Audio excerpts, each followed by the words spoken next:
Tomate Snowdrop, caractéristiques et description de la variété.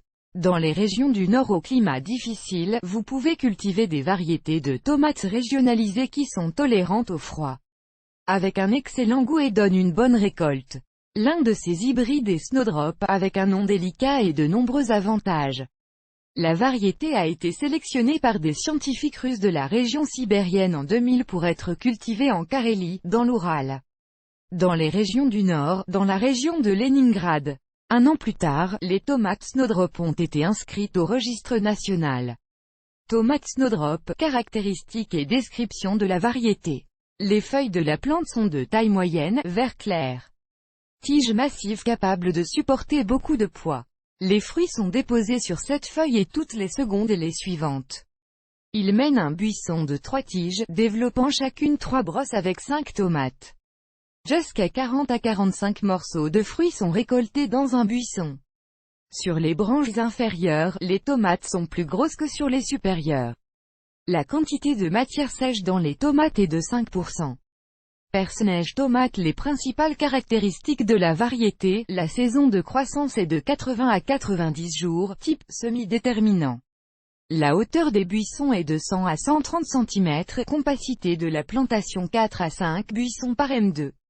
Mètre, rendement à partir d'un mètre carré, mètre 12 à 18 kg de tomates. Description des tomates. Personnage. Poids du fruit 90 à 100 g, la couleur rouge, il y a 3 chambres à l'intérieur de la tomate. Pulpe, charnue, juteuse, le goût est sucré, forme, ronde, la peau est lisse, ferme. Avantages et inconvénients de Snowdrop.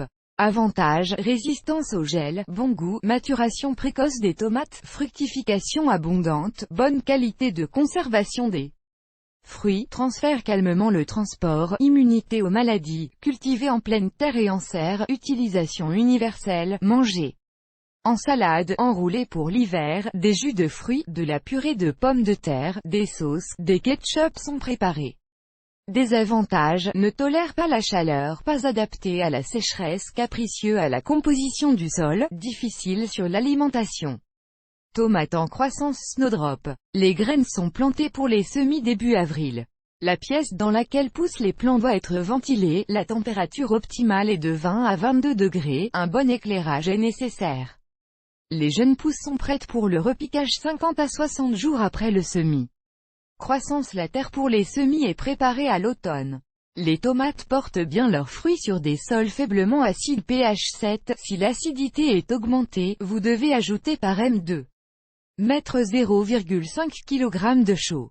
6 kg pour un carré de parcelle d'engrais organiques sont versés, fumier, tourbe, compost et 40 g d'engrais phosphorés. Ils déterrent tout. Les plates-bandes sont préparées pour la plantation printanière. Au printemps, une semaine avant la plantation des plants, 20 g de potassium, 30 g de superphosphate, 40 g de compléments azotés sont ajoutés.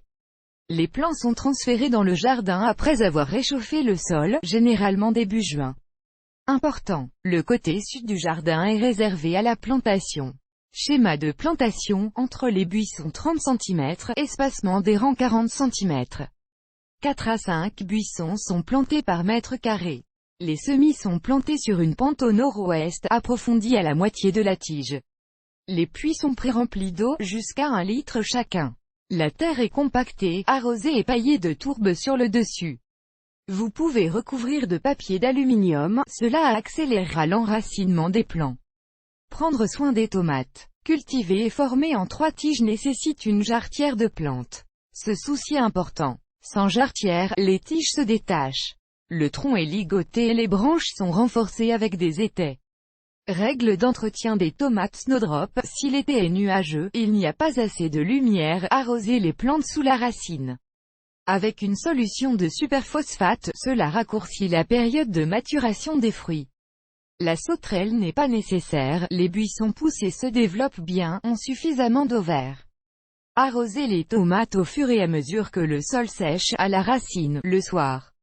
Il suffit d'arroser les buissons 2 fois par semaine, en cas de sécheresse, l'arrosage est doublé. Ameublir, butiner et désherber le sol, éliminer les mauvaises herbes. Pour les maladies fongiques, elles sont traitées avec des fongicides. Conseil, si vous ajoutez un peu de cendre à l'eau pour l'irrigation, 2 pincées par seau de liquide, les tomates feront moins mal. Snowdrop n'aime pas beaucoup d'engrais, la dose ne doit pas être dépassée. La première alimentation 14 à 18 jours après la plantation, pour 9 litres d'eau 1 kg de fumier, et une cuillère de nitrofosca, 2 comprimés d'engrais micronutriments. Une fertilisation correcte la deuxième alimentation en juillet, et une cuillerée de sulfate de potassium, 25 g de superphosphate dans un seau d'eau. 1 litre pour chaque plante. Le troisième, au début de la période de formation des fruits par mètre carré. Mettre 15 g de superphosphate, 5 g de nitrate d'ammonium, 5 g de chlorure de potassium. Une fois de plus, les arbustes sont fertilisés pendant la période de maturation des tomates avec du superphosphate 10 g et du nitrate 10 g. Le magnésium pour les tomates est constamment nécessaire. Intéressant. Pour augmenter le rendement, lorsque les ovaires apparaissent, la terre est saupoudrée de cendre. À la mi-août, pincez le sommet des pousses fructifères et retirez les pinceaux à fleurs restants sur lesquels les tomates ne se sont pas formées. Toutes les forces iront à la maturation des tomates résultantes, cela augmentera le rendement.